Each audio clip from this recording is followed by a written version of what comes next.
네, 여러분 안녕하세요.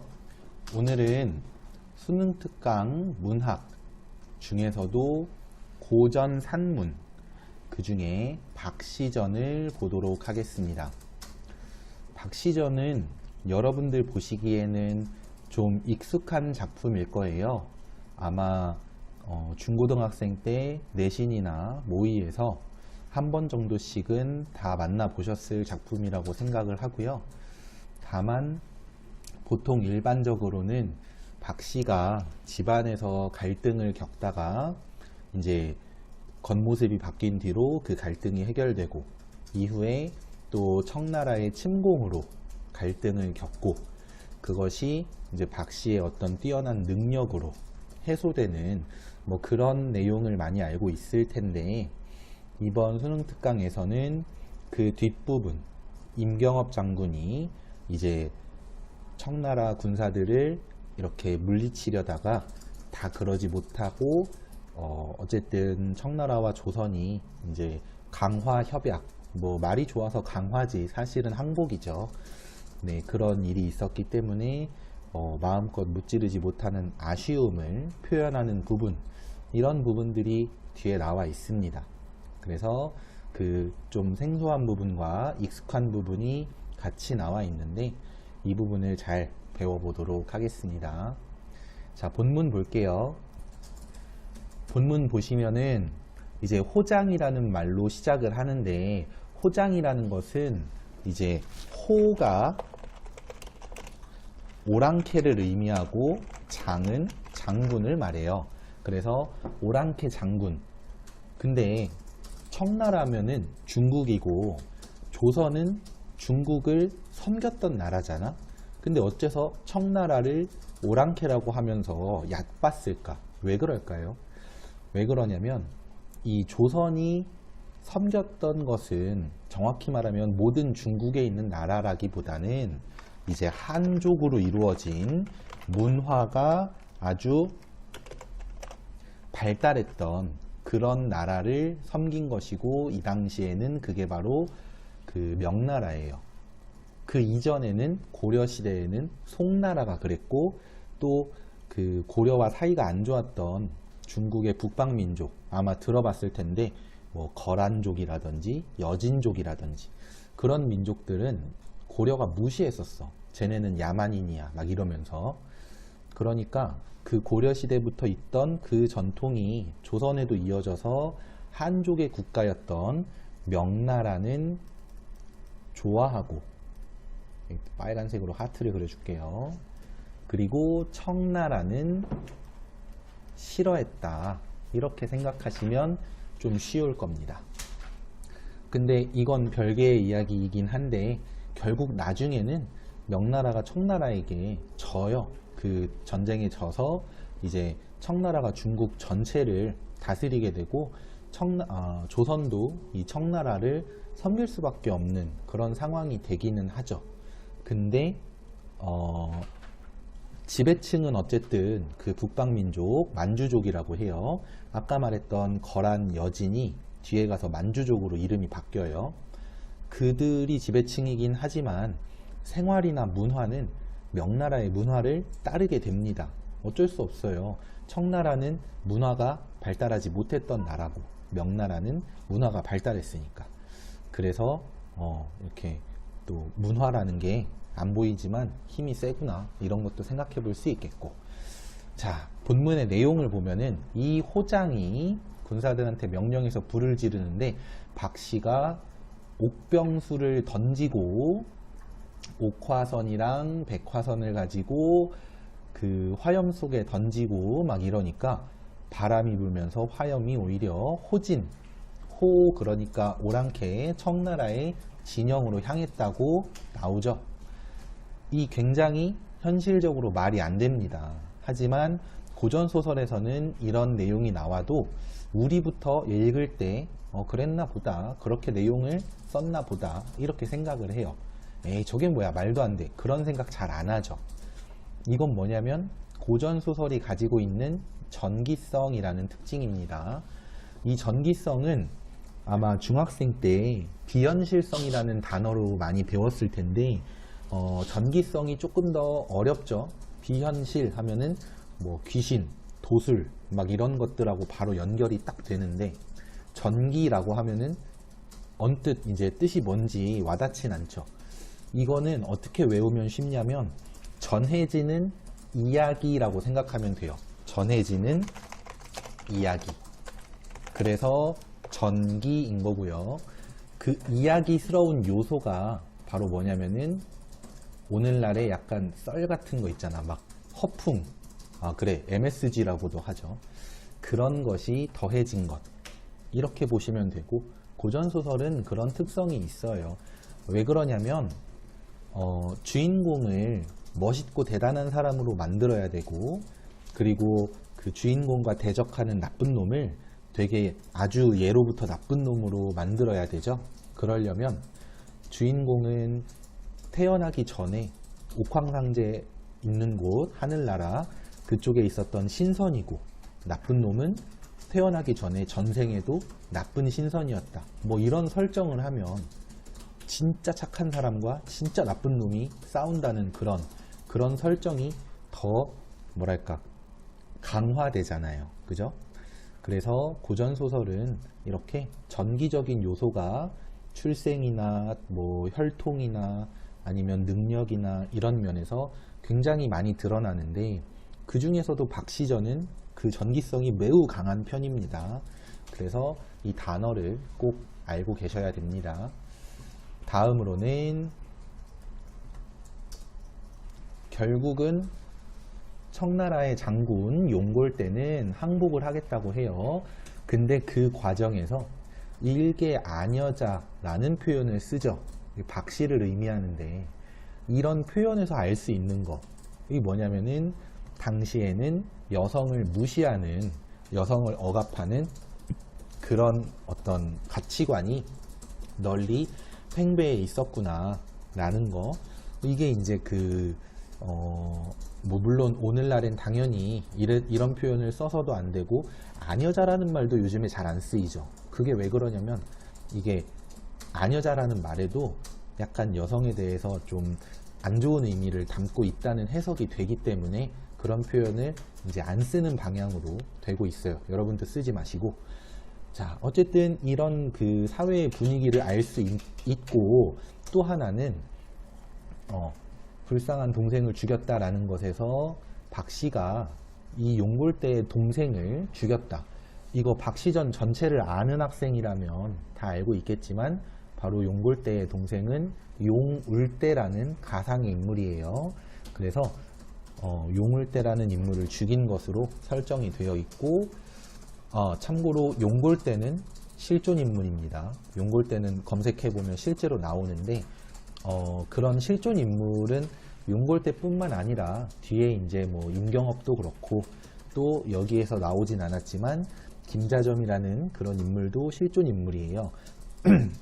그렇게 실존 인물을 등장시키는 것은 이제 그 작품에 백성들이, 민중들이 더 몰입하고, 그 몰입의 결과 이 박씨가 용골대를 아주 참교육을 하는 걸 보면서 더 흥미를 느끼고, 또 현실에서는 전쟁에 패배했지만 소설 속에서나마 이런 그 약간 부분적인 승리를 거뒀다는 생각을 가지고 다시 기운을 차리라는 그런 어떤 창작 의도와도 관련이 있습니다. 자, 그 다음 내려가 볼게요.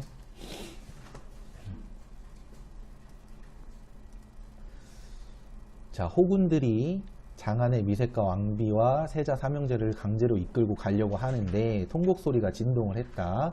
이 백성들의 고통이 잘 드러나는 그런 부분이죠. 백성들이 이렇게 전쟁에서 패배하면서 힘들었다라는 것도 당연히 드러내야 되는 거고, 그때 박씨는 이 무지한 오랑캐 놈들아, 왕비는 데려가지 말아라 라는 표현을 써요. 자, 여기서 하나 생각해 보자. 실제로 병자호란 끝나고 왕비를 청나라에서 데려갔을까 안 데려갔을까? 안 데려갔어요. 그럼 어떤 학생들은 뭐야, 진짜 누군가가 왕비를 지킨 거야? 이렇게 생각할 수도 있는데, 더 정답에 가까운 건 뭐냐면 애초에 왕비를 이렇게 인질로, 여기 볼모라는 표현이 곳곳에서 나오는데 인질이라는 뜻입니다. 왕비를 인질로 데려갈 생각을 안 했기 때문에 안 데려간 거예요. 그러니까 이렇게 생각하면 돼. 그냥 원래 왕비 데려갈 생각이 없었던 건데 소설을 쓴 사람은 데려가려다가 박씨 때문에 안 데려갔다, 이런 것처럼 써놨어. 그럼 백성들 입장에서는 아, 왕비님이 진짜로 지금 이제 그 궁 안에 있으니까 진짜로 누군가가 왕비를 지켜줬나 보다, 이렇게 생각할 수도 있겠죠. 몰입을 한 사람들이라면. 그러면서 기운을 차릴 수도 있고, 네, 그런 어떤 의도라고 생각하시면 될 것 같습니다. 자, 그 다음에 좀 더 아래로 내려가 보면 다시 한번 이제 용골대가 싫은데 데려갈 건데 막 이러니까 너 다시 한번 혼나봐라 이러고 한참 혼을 내주고요. 역시 여기서도 고전소설의 전기성, 박씨의 비범한 능력이 드러납니다. 자, 그 다음에 용골대가 박씨한테 혼나다가 이런 말을 해요. 당초에 우리 왕비께서 조선에 가거든 우의정 집 후원은 범하지 말라, 이런 말을 하셨다는 얘기를 하죠. 여기서 중요한 거 하나는 뭐냐면, 자, 다 지울게요. 용골대는 충고를 무시하고 감정적으로 박씨에게 덤볐다가 깨지는 인물이죠. 그리고 왕비는 어때? 청나라에 있으면서도 박씨의 존재를 알고 비범한 인물이 아니라는 걸 알고 충고를 하는 인물이죠. 즉 왕비 또한 박씨와 마찬가지로 비범한 인물로 볼 수 있는 겁니다. 그렇게 봤을 때 물론 이렇게 막 도수를 부릴 수 있다 이런 거는 안 나오니까 모르지만 박씨에 대해서 경계하라는 그런 어떤 충고를 할 수 있는 인물. 근데 여기서 용골대는 남자죠. 왕비는 여자예요. 자, 또 이 소설의 어쨌든 슈퍼 히어로인 박명수 아니고 박씨는 여자잖아요, 여자. 그죠? 그러니까 보니까 뛰어난 능력, 비범한 능력을 가진 인물들은 다 여자라는 걸 알 수 있어. 왜 이렇게 여성을 억압하는 표현이 쓰이는 이 조선시대에 여성들이 뛰어난 인물인 것처럼 이렇게 작품이 창작이 되었을까? 그에 대해서 한번 생각해 보면은, 자, 당시 지배층은 남성이야. 근데 병자호란 패배는 지배층 때문이죠. 지배층들이 똑바로 대응을 못했으니까 전쟁에서 졌을 거예요. 이렇게 놓고 봤을 때 바로 이 남성들은 그럼 뭐가 돼요? 비판의 대상이 됩니다. 그리고 그 비판을 하는 방법에 이게 포함된 거지. 너희들 맨날 남자라고 막 여자 무시하고 그러더니 전쟁 하나 똑바로 제대로 못해서 그렇게 치욕적으로 항복이나 하고 이런 어떤 심리, 그런 어떤 그 생각을 반영해서 주인공도 여성, 뛰어난 인물도 여성, 이 안에서 남성들은 그다지 임경업 장군을 제외하고는 그다지 뛰어난 능력이나 뭐 대단한 면을 보이는 게 없어요. 네, 그래서 이 작품의 창작 의도를 두 가지를 정리해 볼 수 있을 것 같은데, 뭐냐면은 하나는 민족적 자존심 회복이라든지 또는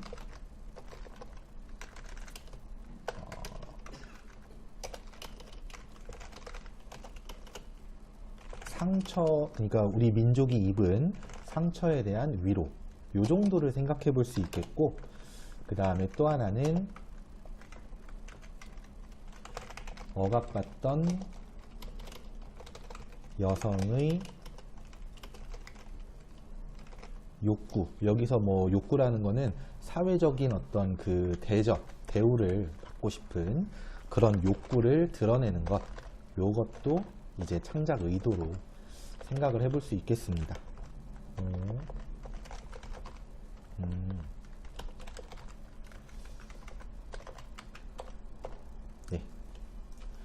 이렇게 두 가지. 여러분들이 뭐 수능에서든 모의에서든 내신에서든 이 박시전을 본다면 요 두 가지를 일단 알고 계셔야 돼요. 그리고 뭐 세부적인 내용이나 그 내용이 상징적으로 의미하는 바 이런 것들을 생각을 하시면 훨씬 더 이해가 잘 될 거고 빨리빨리 문제도 풀어내실 수 있습니다. 자, 그 다음에 아래로 내려가서 부인한테 열심히 빌어요. 그래서 결국은 이제 그래 왕비는 두고 저기 왕자들은 하늘의 뜻이니까 데려가라 라고 해요. 자, 이 하늘의 뜻이라는 말이 이 짧은 이 인용된 부분 안에서도 여러 번 나오는데 그거에도 생각해 볼 수 있는 어떤 이유가 있어. 뭐냐면 박씨가 이렇게 대단하면 사실은 혼자서 청나라 쳐들어가서 다 쓸어버리고 항복시켜도 되잖아요. 근데 왜 그렇게 안 할까? 그게 바로 하늘의 뜻 때문에. 또 박씨가 있었다면 왕비만 지키지 말고 왕자도 지킬 수도 있었잖아. 애초에 병자호란에 지지 않을 수도 있었잖아. 근데 왜 냅뒀을까? 하늘의 뜻 때문에 그래요. 그러니까 박씨라는 인물 자체가 이 앞에서부터 계속 운명에 순응하는 인물로 묘사를 해놓거든. 그렇게 운명에 순응을 하다가 이 조선의 패배도 하늘이 정한 어떤 운명이기 때문에 어쩔 수 없다는 식으로 이렇게 표현을 해요. 그러면 당시 조선의 백성들은 이 책을 읽다가 그래 우리가 못난이라서 진 게 아니라 하늘의 뜻이 어쩔 수 없었던 거야 이렇게 생각할 수도 있고. 이해되시죠? 네, 좋습니다. 그리고 이제 박씨와 용골대의 갈등은 여기서 끝나고 뒤로는 이제 임경업 장군의 이야기가 나오는데요. 임경업 장군 아까도 말했지만 실존 인물이에요. 실존 인물이고 이제 아래에 있는 문제 풀다 보면 알 수 있지만 임경업 외에도 박씨의 남편으로 나오는 이시백이라는 인물, 그리고 당시 임금이었던 인조, 그리고 청나라 장군 용골대 전부 다 실존 인물입니다. 그 다음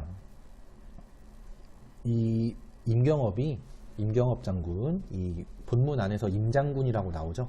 임장군이 다 막 이제 혼내주고 막 다 죽이려고 했는데 근데 임금의 그 어떤 편지 같은 거에 이런 말이 나와. 분하고 한심하지만 끝난 일이다.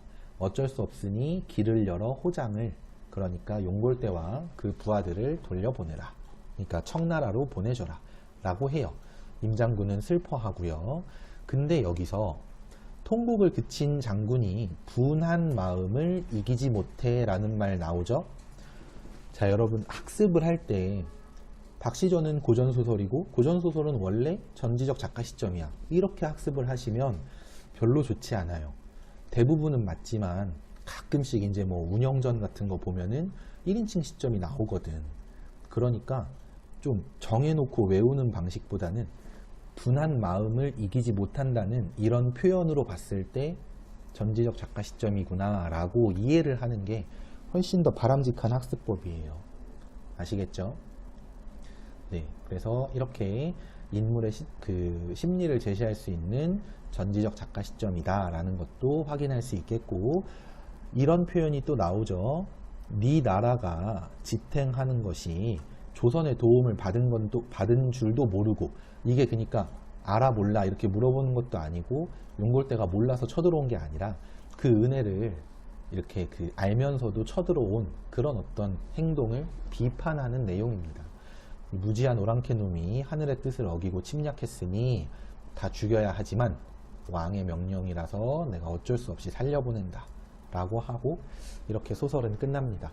아예 끝나진 않고요. 이 뒤로 고전소설의 일반적인 결말인 행복한 결말이 드러나죠. 그 박씨가 공을 인정받아서 어떤 그 충렬부인이라는 칭호도 얻고 뭐 이렇게 되는 그런 결말이 나옵니다. 네, 본문 자체는 짧았죠. 짧은데 그 본문에 제시되지 않은 내용, 그러니까 앞부분의 내용이죠. 그런 부분까지도 짐작할 수 있는 그런 수준으로 꼼꼼하게 학습을 하면 좋을 것 같습니다. 자, 이제 아래에 있는 핵심 정리는 한번 잘 보시고요. 바로 문제를 한번 보도록 할게요. 네, 문제는 이제 선생님이 생각한 문제로 3문제 정도 보겠습니다. 3번을 먼저 볼 건데요. 보기에 실제 병자호란의 과정을 제시를 해놨고요. 그런데 이 실제 병자호란과 박시전의 내용이 어떤 관계가 있는지를 묻는 문제야. 그 중에서도 적절하지 않은 것. 보시면은 이제 5번을 볼까요? 남존여비 시대의 상황. 남자는 존엄하고 여자는 비천하다. 이거 안 좋은 생각인데 이제 그 옛날에는 있었어요. 그 안에서 여성 주인공의 등장은 여권이 비약적으로 신장되었다. 그래서 여권은 여성의 권리겠죠? 근데 봐봐. 여권이 정말 비약적으로 신장이 되었으면 박씨한테 일개 아녀자 이런 표현을 쓰겠어요? 안 쓰겠죠?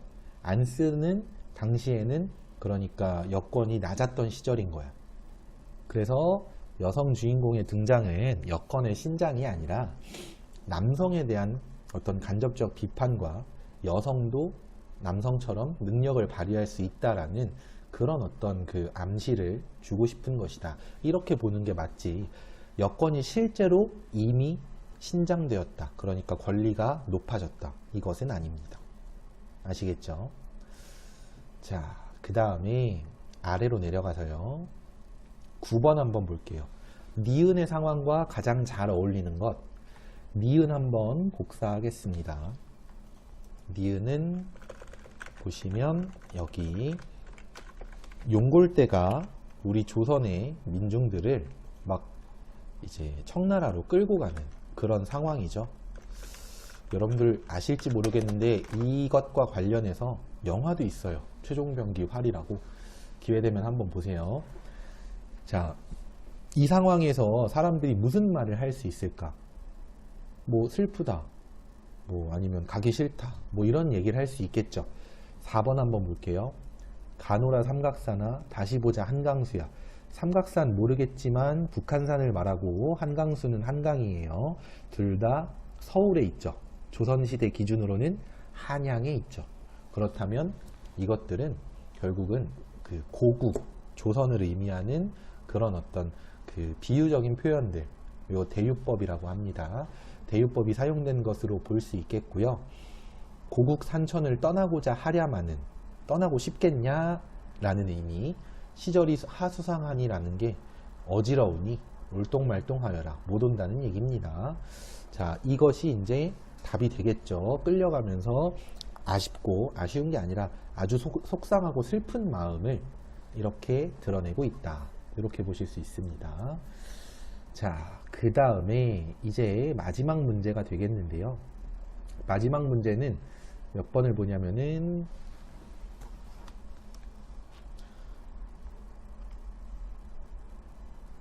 18번을 보도록 할게요. 이 글을 읽었을 때 당대 독자의 반응인데요. 당대 독자들의 반응입니다. 오늘날 아니고요. 가장 적절한 게 뭘까? 일단 답은 좀 이렇게 뚜렷하죠. 답은 2번. 그러면 하나만 다른 거 볼게요. 5번이 어째서 답이 안 될까요? 강한 민족 의식이 역사적인 난관을 극복할 수 있음을 보여준다. 자, 역사적인 난관, 병자호란이죠. 극복, 도술로 다 물리쳤죠. 그러면 강한 민족 의식은 드러나 안 드러나? 본문에서 드러나지 않습니다. 그래서 5번은 답이 안 돼요. 이게 좀 애매하게 그냥 적당히 맞는 말일 것 같지만 강한 민족 의식이라고 하는 건 드러나지 않기 때문에 답이 되지 못하는 거예요. 그리고 또 4번에 부끄러운 역사를 거울 삼아 전통을 계승하겠다? 부끄러운 역사 맞지. 거울 삼아까진 좋아. 전통을 계승한다. 훌륭한 전통. 박시전에서 드러나는 훌륭한 전통이 뭐가 있죠? 오히려 여성들을 억압하고 무시하더니만 여성만도 못한 남성들의 모습을 보이면서 그런 어떤 전통이 사라져야 된다라는 그런 메시지를 담고 있어요. 따라서 4번도 답이 안 되지. 네, 이런 식으로 본문 내용 꼼꼼히 이해하시면 문제는 다 풀 수 있을 것 같습니다. 네, 이 수업은 그럼 여기까지 하면 될 것 같아요. 듣느라 다들 고생하셨고요. 지금까지 수업에 활용된 모든 자료는 나무아카데미 홈페이지에서 이용하실 수 있습니다. 감사합니다.